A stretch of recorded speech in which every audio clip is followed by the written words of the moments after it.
Consommons ce que nous produisons et produisons ce que nous consommons. Malgré la pertinence de cette assertion, le Made in Bénin peine à être consommé par les Béninois, je dirais, sur le plan local. Alors, quels avantages pour le Bénin qui consomme béninois? Nous allons répondre à cette question avec l'aide de M. Roland Permouton, qui est consultant en gouvernance et évaluation des politiques publiques. Bonsoir, M. Permouton. Bonjour, monsieur. Bonsoir, monsieur Astion. Oui, merci de signer votre grand retour sur ce plateau, le plateau du grand rendez-vous. Alors, pourquoi devons-nous consommer ce que nous produisons et produire ce que nous consommons? Bon, évidemment, ça fait une dynamique.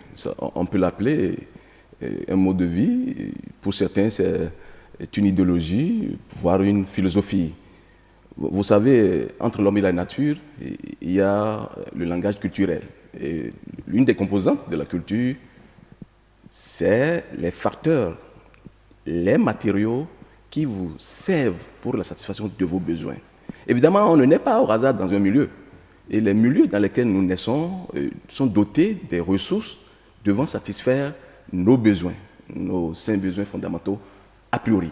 Donc, ne pas consommer les produits de chez soi, c'est avoir un esprit extraverti, avec les conséquences qui vont avec, évidemment. Donc, vous ne pouvez pas... Et puis si, par exemple, les Cubains, qui avaient été victimes d'une politique d'isolement, vous avez vu la conséquence. N'ayant pas les moyens, par exemple, d'aller se soigner à l'extérieur, ils ont aujourd'hui un système sanitaire, des hôpitaux, avec des médecins bien éduqués, bien formés, avec une culture sanitaire qui leur donne l'espérance de vie les meilleures possibles. Doit-on être contraint à une telle politique avant de l'adopter? Et c'est ce que, par exemple, parce que la phrase que vous évoquez dans vos propos liminaires, Sankara nous l'avait enseignée. Enseigné. Tout à fait. Donc au-delà, et puis il y a des paramètres importants. J'évoquais par exemple la dimension culturelle.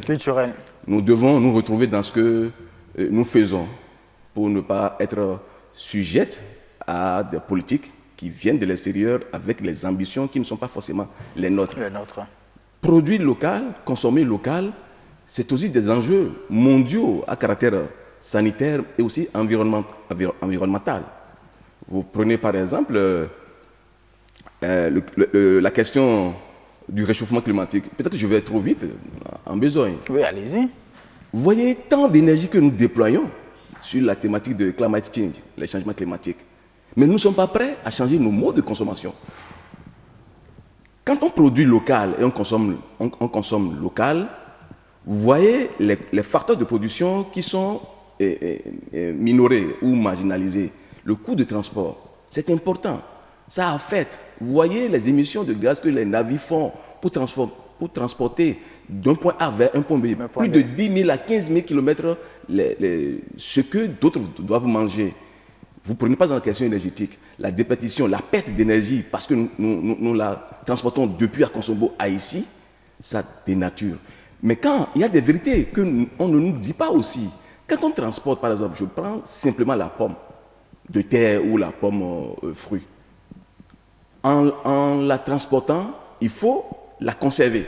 Tout au moins, la présentation physique. Oui. Mais les éléments additifs qui permettent de conserver lors du transport, parce que c'est dans des vases clos, dans un bateau, même dans un avion cargo, il y a des phénomènes climatiques, thermiques il faut toujours emballer, il faut protéger. Qui ont tendance à altérer même les composantes physiques de l'élément produit à consommer. Mais pour les garder, afin que ça soit présentable, in fine, au consommateur, dans le lieu de destination, dans l'espace de destination, c'est qu'on y met des produits. Ces produits, aussi conservateurs qu'ils soient, ne sont pas si innocents, ne sont pas si sans agression pour ce qui est des valeurs nutritives qui sont consommées.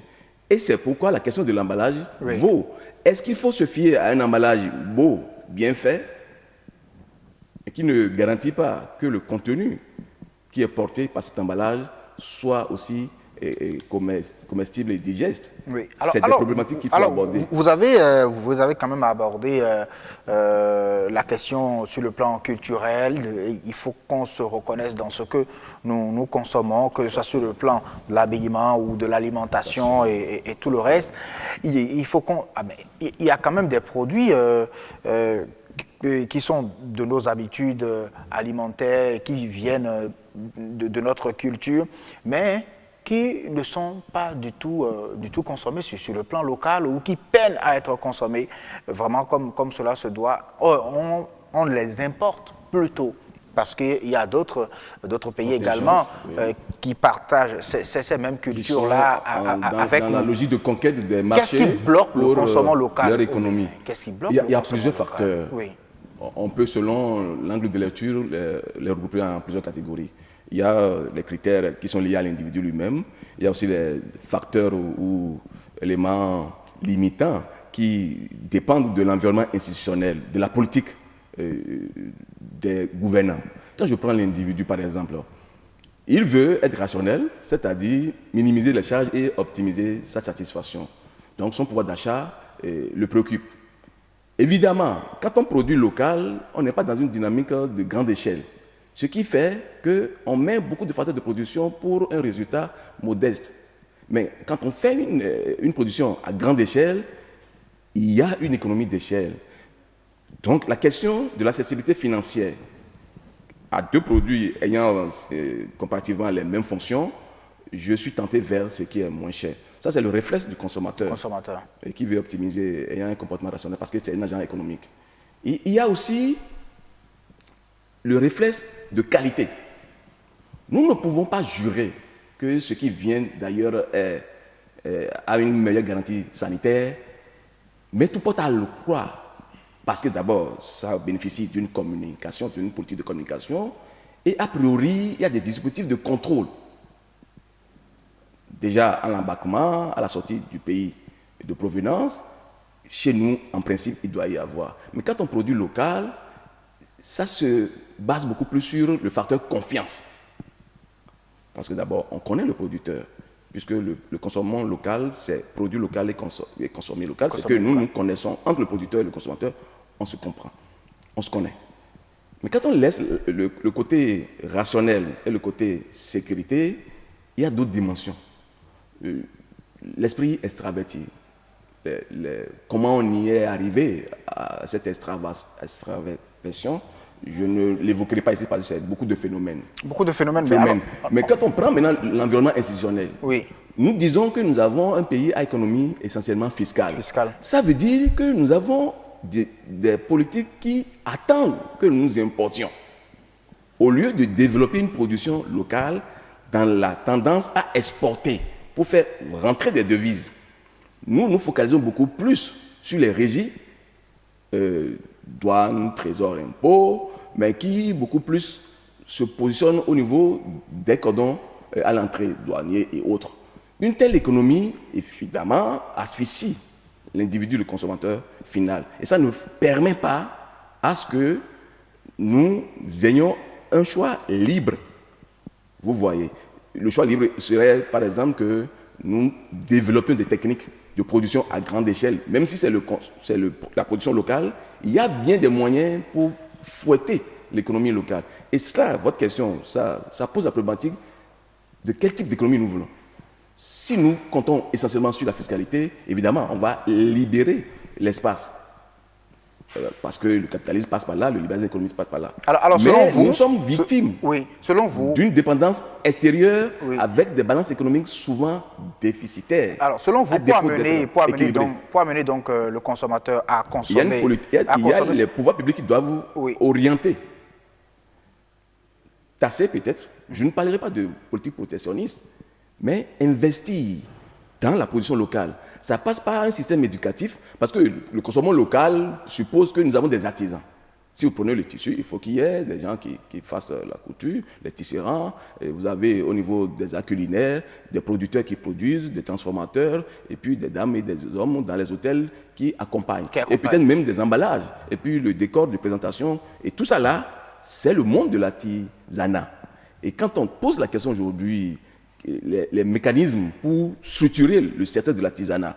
Ça passe par la professionnalisation du système éducatif. Donc, moins de ACOE peut-être et plus d'ouvriers. Je ne parlerai pas d'ouvriers tâcherons, mais des ouvriers professionnels. Il faut donc investir beaucoup plus dans la production locale pour amoindrir le coût, pour rendre ces produits-là accessibles. Et offrir, donner une offre achalandée, toujours garantissant la qualité et accompagner tout cela par une technique de communication. Il n'y a pas de produit commercial sans culture communicationnelle.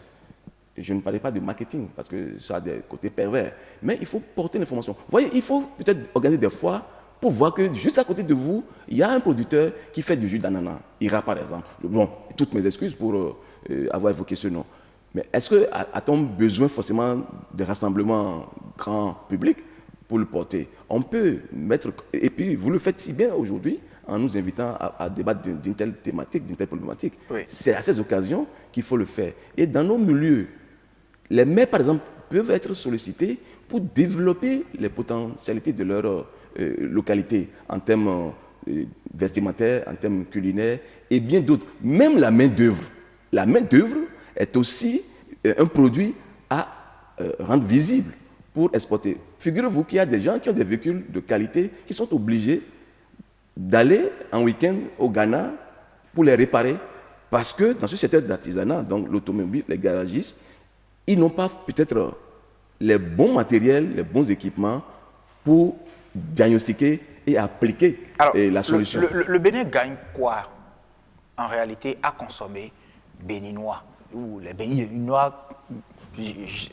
Gardons la question d'ailleurs, même dans cette forme-là, le Bénin gagne quoi à consommer béninois? Nous vivons même les réalités déjà. Quels sont les avantages? Nous vivons, il y en a juste à proximité de nous. Oui. En 2017, quand on votait le budget 2017 en décembre 2016, c'était 2000 et quelques milliards. C'est que notre capacité productive n'a pas permis de mobiliser un tel fonds. Le budget était déficitaire et les partenaires financiers ne sont pas d'accord à financer ce gap parce qu'ils voient notre capacité de remboursement. La capacité de remboursement suppose que vous avez des produits intérieurs. Donc il faut produire. Mais vous ne pouvez pas produire si vous n'encouragez pas la consommation. C'est le besoin de consommation qui encourage la production. Et évidemment, pour 2018, nous avons connu une tendance baissière de la production. Donc, si de notre budget, ce n'est pas la faute au pouvoir public.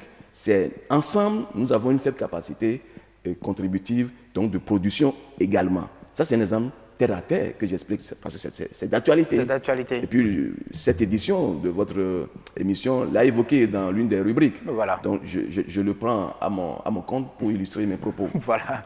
Mais les Chinois ont dit, je prends le côté alimentaire, quand vous confiez votre ventre à un étranger, dormez tranquille, vous n'avez aucun moyen de protection contre lui. Parce qu'on dit que notre aliment doit être notre médicament. Oui. Donc, on ne peut pas vivre en autarcie, on ne peut pas tout produire parce qu'il y a des contraintes spatiales, des contraintes de main-d'œuvre, des contraintes liées à des économies, des compétitivités. Oui. Mais tout au moins, nous devons être capables de substituer à des produits étrangers des produits locaux et fouetter l'économie. Maintenant, quand c'est aussi, il y a une fierté nationale. Quand on dit le Made in, comment vous pouvez promouvoir le Made in Bénin quand vous-même vous ne le consommez pas?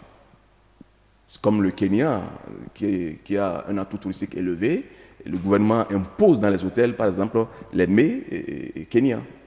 Et les hôtels, qu'ils soient détenus par des étrangers ou des nationaux, vous avez une promotion culturelle de l'art culinaire kenyan à faire sur place. Sur place. Et ça fait partie des contraintes qu'on vous impose pour vous accréditer ou bien pour vous donner les conventions d'établissement. Est-ce que vous ne pensez pas que ça devait partir des manifestations officielles dans notre pays ou quand il y a de grandes réunions qu'on fasse la promotion des mets béninois en réalité? Oui, parce qu'au-delà, comme l'anglais le dit, actors speak louder than words. Les actes parlent plus fort que les mots.